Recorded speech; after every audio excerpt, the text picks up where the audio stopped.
હવે સમાચાર વિગતવાર. લિંબાયતમાં માથાભારે હસીમ ભૈયા ગેંગનો આતંક સામે આવ્યો છે. 2 લોકો પર જીવલેણ હુમલો કરવામાં આવ્યો હતો. લિંબાયત વિસ્તારમાં જીવલેણ હુમલાનો બનાવ સામે આવ્યો છે. માથાભારે હસીમ ભૈયા ગેંગનો આતંક સામે આવ્યો છે.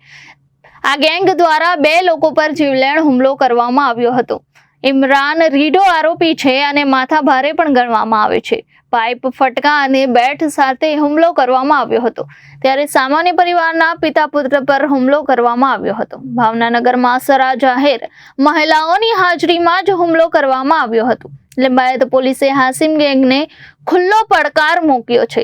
માથાભારે ઇમરાન પર અનેક ગુનાઓ અગાઉ પણ નોંધાયેલા છે.